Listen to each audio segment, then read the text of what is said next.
Admiral John Mercer stood at the viewport of the human diplomatic vessel, watching the massive space station grow larger against the backdrop of swirling nebula gases. Nexus Prime, headquarters of the Galactic Council, was an impressive sight, a spinning wheel of metal and light that housed representatives from 27 advanced alien civilizations. Now humanity had been invited to join their ranks. Quite a view, isn't it? Susan Rivera moved to stand beside him. As Earth's chief negotiator and former UN Secretary General, she had been selected to lead the diplomatic team. Her dark hair was pulled back in a practical bun, and despite the 12-hour journey, her suit remained unwrinkled. "Beautiful," Mercer admitted, "but I can't help feeling we're walking into a lion's den." Rivera nodded. 4 months since our first FTL flight, and suddenly we're worth talking to. Convenient timing. The ship docked with a gentle bump. As the airlock cycled, Mercer straightened his uniform. First impressions mattered, especially when representing the entire human race. The council chamber was a vast circular room with rising tiers of seats. Each alien species had their own section, some requiring special atmospheres behind containment fields, others needing higher or lower gravity platforms. At the center stood a round table where the human delegation was directed to sit. The Vrelkan ambassador spoke first. Tall and thin with gray skin stretched over an elongated skull, he moved with unsettling grace. "We welcome our human friends," he said, his translator converting the clicks and whistles of his native tongue. "The Council has watched your species with great interest. Your development of faster-than-light travel signals your readiness to join galactic society." Rivera smiled diplomatically. "We are honored by the invitation and eager to establish peaceful relations with all Council members." 3 days of negotiations followed. Each morning, the human team arrived hopeful. Each evening, they returned to their quarters increasingly troubled. "They're treating us like children," Mercer said on the third night, throwing a data pad onto the table in their private meeting room. "These restrictions are ridiculous." Rivera paced the room, her patience wearing thin. "Limited territory expansion. Required technology sharing, mostly from us to them. Military development restrictions." She shook her head. "This isn't an equal partnership." "And did you notice how the Zithri representative kept referring to Earth as a developing world?" Lieutenant Paul Fisher added. The youngest member of the delegation, he served as their technology expert. "Like we should be grateful they're even talking to us." The ship's AI, Diana, interrupted. "I've completed the deep analysis of the treaty document as requested." Rivera looked up. "What did you find?" A holographic display appeared above the table, highlighting sections of text. "There are several embedded clauses not present in the translated version provided to you," Diana explained. "When activated, these would grant Council inspectors unrestricted access to Earth resources and research facilities." "They're hiding terms in their own language," Mercer said, his voice dropping to a dangerous quiet. "Show me everything, Diana." By morning, the full extent of the deception was clear. The treaty wasn't an invitation to join the galactic community. It was a sophisticated form of colonization. Earth would effectively become a resource farm for more established council races. When the negotiations resumed, Rivera noticed something she had missed before. The way certain ambassadors exchanged glances when humans spoke, the barely concealed amusement. The council didn't view humans as equals. They saw them as useful primitives to be managed and exploited. During a recess, Rivera pulled Mercer aside. "They never intended to offer fair terms," she whispered. "This whole process is a formality to make their control seem legitimate." Mercer's eyes narrowed as he watched the Vrelkan ambassador laughing with a squid-like Roloid diplomat. "We need to contact Earth immediately. President Carter needs to see this analysis before we proceed. And if Earth decides to reject their terms." Mercer turned to face her fully, his expression grim but determined. "Then we walk away." Rivera considered this, then nodded slowly. and the galaxy will just have to deal with the consequences of underestimating humanity. Major Alan Grant hunched over his desk in the basement of Earth Defense Headquarters. His office walls were covered with star charts, each marked with red pins showing alien activity near Earth's solar system. His eyes burned from staring at screens for hours, but what he had found was too important to stop. "Computer, show me all recorded alien sightings from the last 300 years, he said, rubbing his tired eyes. The display flickered, showing hundreds of incidents.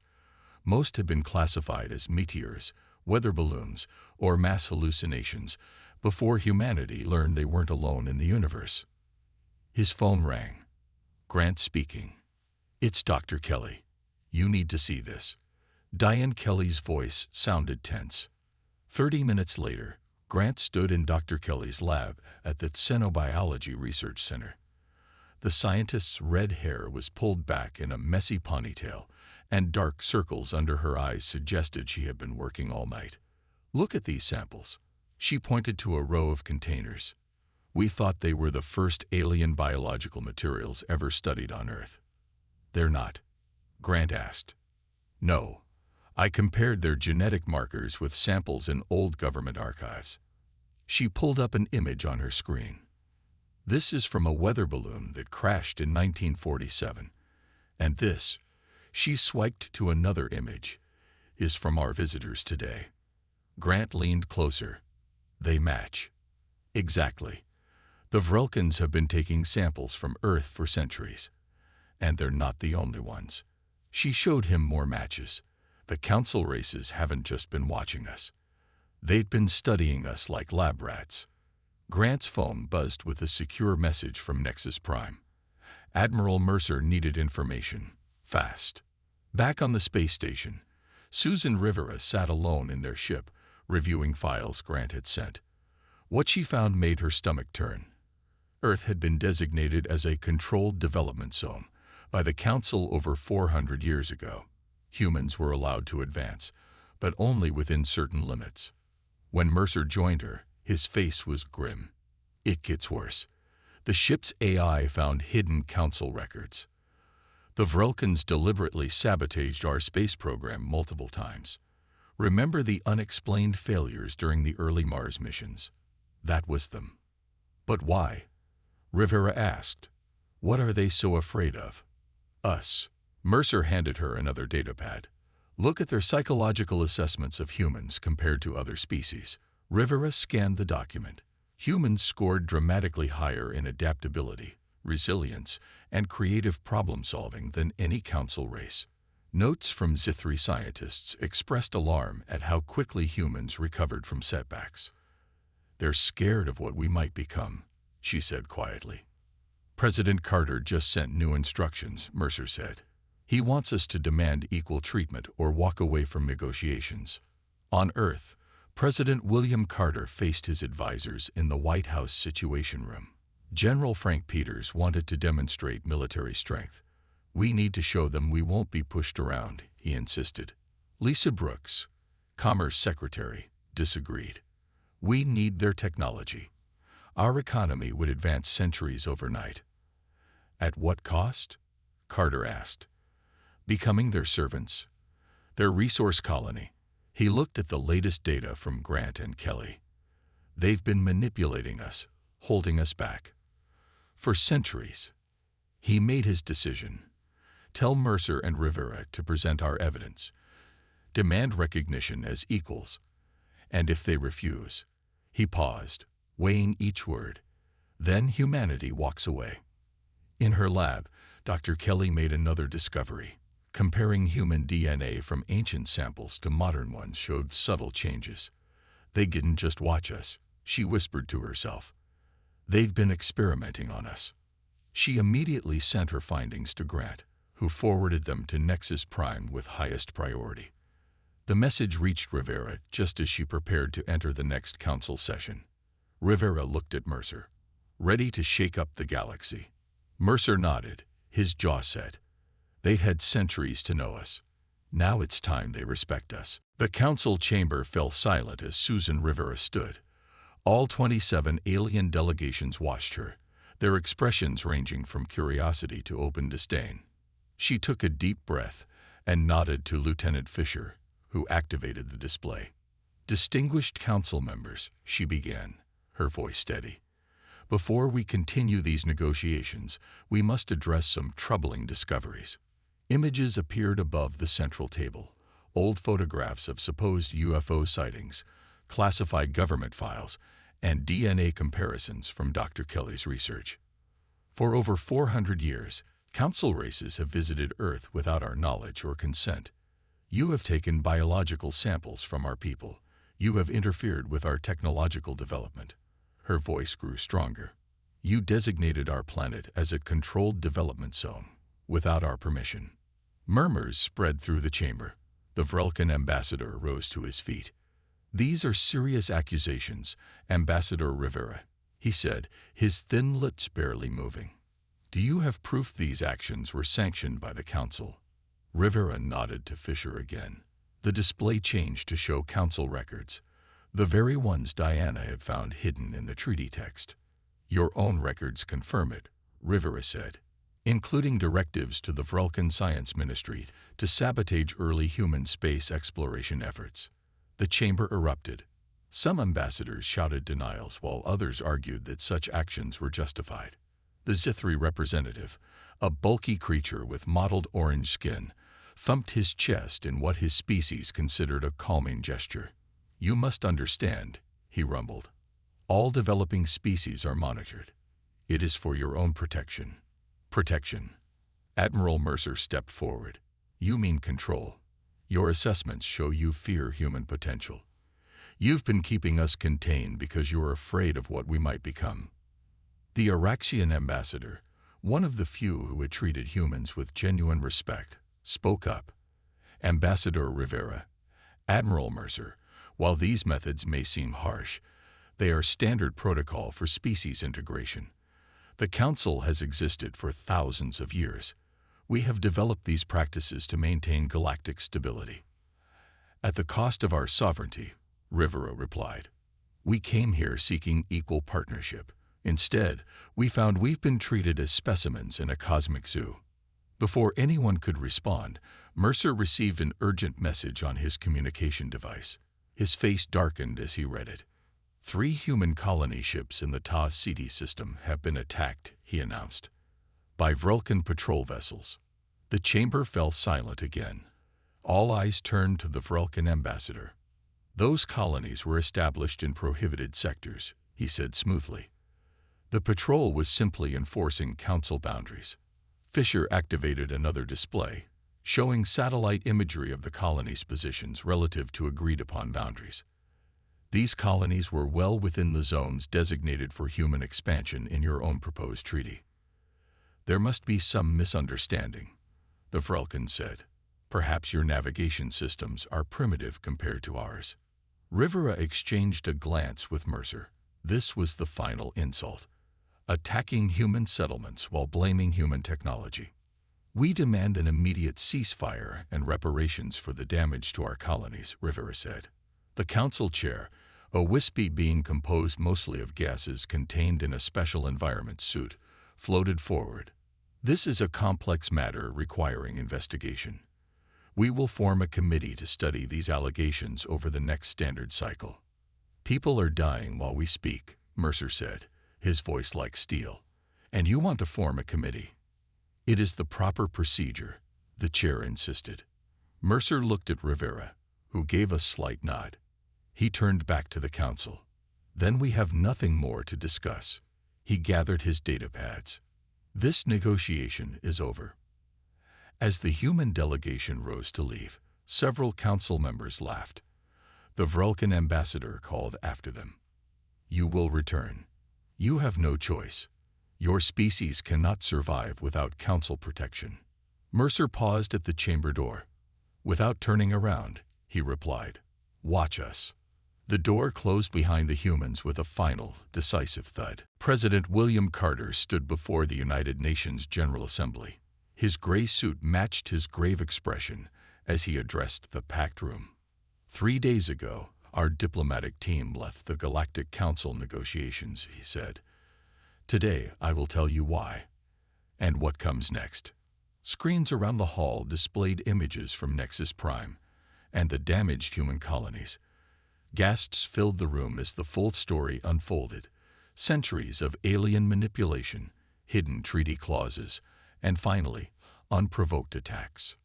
Many expect us to declare war, Carter continued. The Council expects this too. They believe they understand humanity. They are wrong. He paused, looking across the sea of worried faces. We will not fight. We will not beg. Instead, we will disappear. In orbit above Earth, Major Grant watched the speech from the command center of Earth's newest defense platform. Engineers around him rushed to finish installation of the massive energy systems. Project Blackout is ready for testing, sir, reported Lieutenant Nancy Porter. At 32, she was the youngest person ever to head a major defense initiative. Her short brown hair and simple uniform couldn't hide her brilliant mind. Begin test sequence, Grant ordered. Porter pressed her hand against a scanner. Lights dimmed across the platform as power redirected to the main array. Outside, a shimmering field began to form around Earth, transparent at first, then gradually becoming opaque. Energy shields at 20% capacity, Porter announced. All systems nominal. Grant nodded. Increase to 40%. On Earth's surface, people looked up to see the sky darkening as though a strange twilight had fallen. The shield was designed to block all transmissions and scans, while allowing light to pass through. In Dr. Kelly's lab, engineers were dismantling a captured Vulcan scout ship. Every piece of alien technology was studied, cataloged, and sent to research centers around the world. Look at this, Kelly called to her team, holding up a small device. Their stealth system isn't much different from the prototype Lieutenant Porter designed last year, but ours is actually more advanced. One of her assistants looked surprised. How is that possible? Because they stopped innovating, Kelly explained. The Council races share technology, but they've grown comfortable. They haven't needed to push boundaries for centuries. Across the solar system, human colonies activated their own shield systems. Mars, Europa, Titan, one by one. Human outposts vanished from alien sensor readings. On a far-flung mining station, Ship Captain Greg Mills received the coded message ordering complete communications blackout. He gathered his crew of 40 miners. Starting today, we're on our own, he told them. Earth has gone dark, and so will we. His first officer, Linda Patel, looked worried. For how long? As long as it takes, Mills replied, thinking of his family back on Earth. The Council needs to learn what happens when humans are backed into a corner. In Washington, D.C., President Carter met with his cabinet in a secure underground facility. The walls were lined with screens showing the progress of Project Blackout. All human territories have activated shields. Defense Secretary Joe Warren reported, "We are now completely isolated from the galaxy." "What about our agents in Council space?" asked Carter. Major Grant stepped forward. "Operation Shadow is active, sir. We have sleeper agents throughout Council territories, positioned near key resources and information centers. They'll remain dormant until needed." Susan Rivera, newly appointed as Secretary of Interstellar Relations, studied a star chart showing Council territories. They'll assume we're planning a military response. Their defense posture will drain their economies. Meanwhile, Carter said, we focus entirely on advancement. Dr. Kelly estimates we can reverse engineer most of their essential technologies within a year. Lieutenant Porter's team is already developing systems beyond Council capabilities. And then, Rivera asked. Carter's expression hardened. Then we show the galaxy what humanity can accomplish when left alone. We'll return to the galactic stage on our terms, not theirs. Grant nodded. They think they've seen human determination. They haven't seen anything yet. 3 years passed without a single message from Earth or any human colony. The blackout shields remained impenetrable to all Council scanning technology. Rumors spread across the galaxy about the fate of humanity. On Nexus Prime, the Council held an emergency session. Attendance was mandatory for all member races. "The human silence cannot continue," declared the Vrelkan ambassador, his gray skin now showing signs of age. "Their isolation threatens the stability of our economic systems." The Zithri representative nodded, his orange skin dulled with stress. "6 of our outer mining colonies have shut down due to resource shortages. The humans supplied 30% of our rare mineral needs. Perhaps we should have treated them with more respect," suggested the Araxian ambassador. Many council members hissed their disapproval at this comment. Kevin Harris sat quietly in the back of a crowded bar on Nellen Station, a major trading hub near the border of what was once human space. Disguised as a Narration merchant with modified skin pigments, he listened to the worried conversations around him. "My cousin's shipping business is ruined," complained a 4-armed Drulk trader. "Half his routes depended on human goods." "Has anyone actually seen a human in the past 3 years?" asked another alien. "My brother says the Vrelkan military sent probes into their territory," replied a third. "None came back. Not even debris." Harris sipped his drink, hiding his smile. As one of Major Grant's deep-cover agents, he'd spent years gathering intelligence on Council weaknesses. The operation was nearly complete. Later that night, Harris sent a coded message to an unmarked relay station. Phase 1 confirmed. Council races showing significant economic strain. Smaller species increasingly resentful of Vrelkan leadership. On the outskirts of Vrelkan space, Council scientists detected unusual energy readings near the human shield boundary. Their research vessel approached cautiously. "These readings make no sense," said the lead scientist, studying her instruments. "According to these scans, the humans are either generating impossible amounts of energy or—" She paused. "Or they've developed technology that operates on principles we don't understand." The Council ignored these reports, dismissing them as equipment malfunctions. Instead, they increased military patrols along the human border. Admiral Yellen, commander of the Vrelkan Defense Fleet, ordered more aggressive tactics. "The humans must be observed. Send scout ships closer to their shields. Use maximum stealth technology." None of these ships returned. The smaller council races began to worry. The Hroloi delegation requested a private meeting with the Araxians and Terratians. "Perhaps we should attempt peaceful contact," they suggested. "The humans traded fairly with us before." Before this alliance could act, a Zithri science vessel experienced catastrophic engine failure near the edge of human territory. The crew sent desperate distress calls, but Council rescue ships were days away. "We are losing life support," the Zithri captain reported. "Hull temperature rising. We cannot survive more than 6 hours." 4 hours later, the Zithri crew was shocked when their sensors detected an approaching ship of unknown design. It was sleek, with no visible propulsion system. It simply appeared beside their crippled vessel. A voice came over their communication system, speaking perfect Zithri. "This is Captain Linda Patel of Earth. We've detected your distress signal and are offering assistance." The Zithri were too desperate to refuse. Once the crew transferred to the human vessel, they were surprised by their treatment.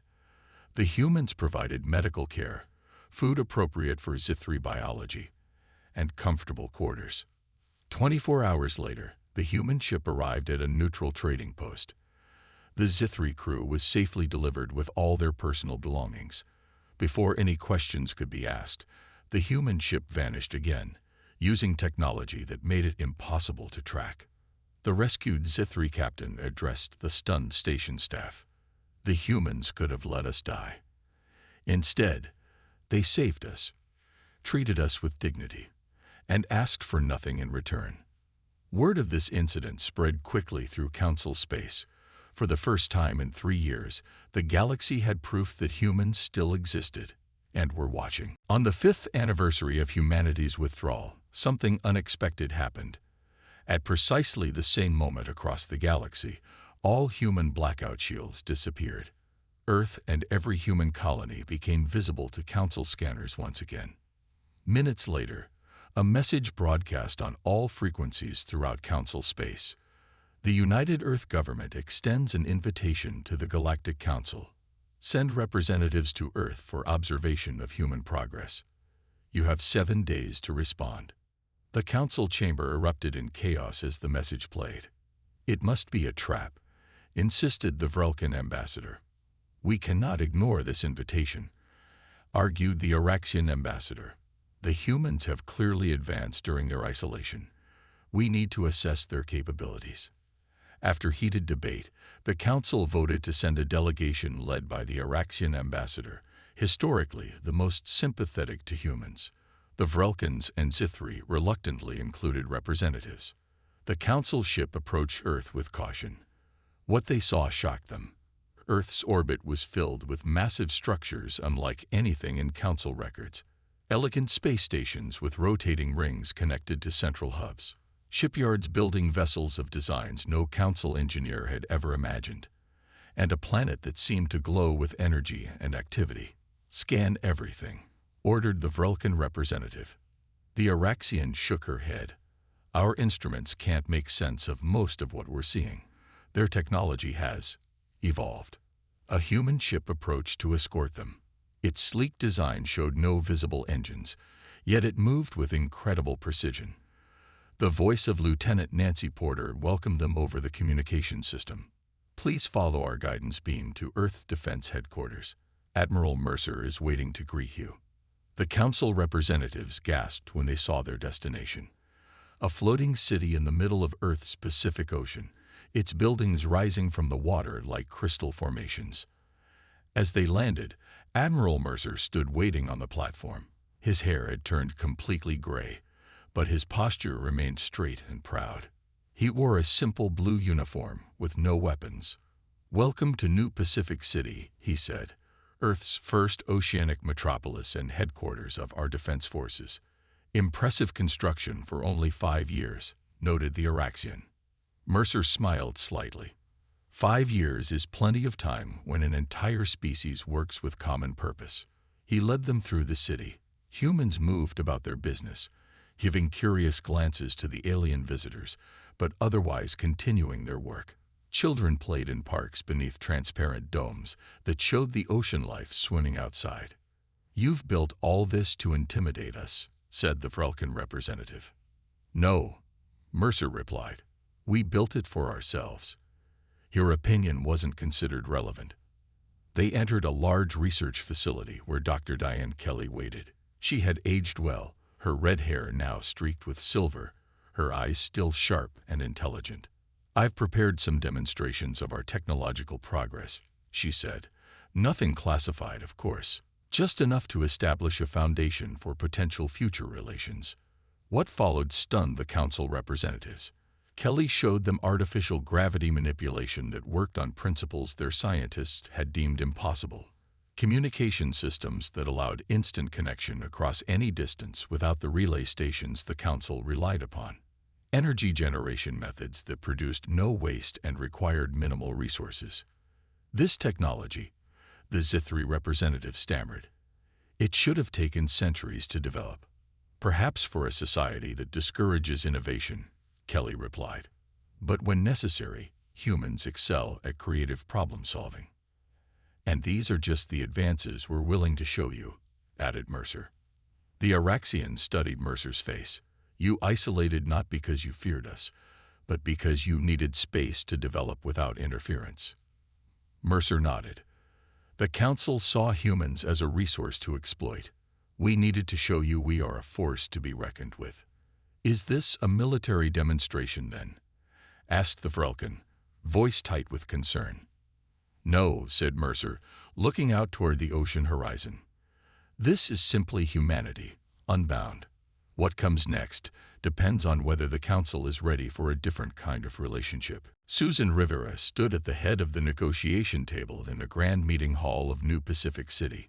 Now serving as Earth's Secretary of Interstellar Relations, she faced the full Galactic Council delegation.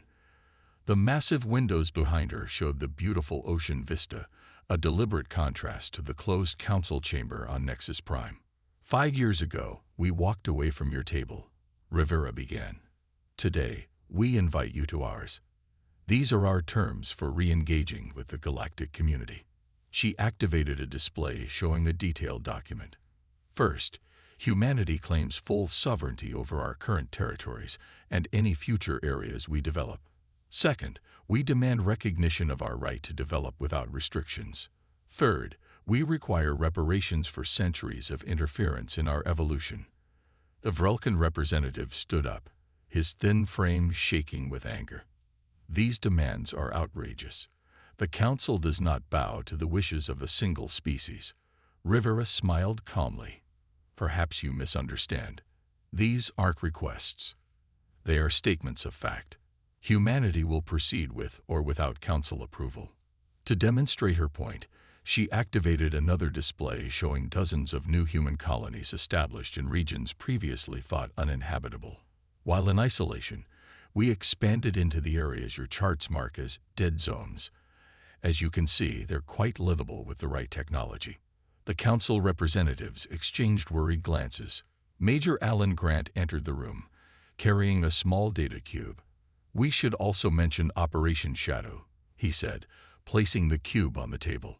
It projected images of Council facilities, military bases, and classified research centers.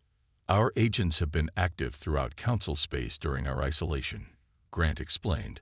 We have detailed files on every Council member's defense systems, resource dependencies, and internal conflicts. The Zithri representative's orange skin paled. You've been spying on us.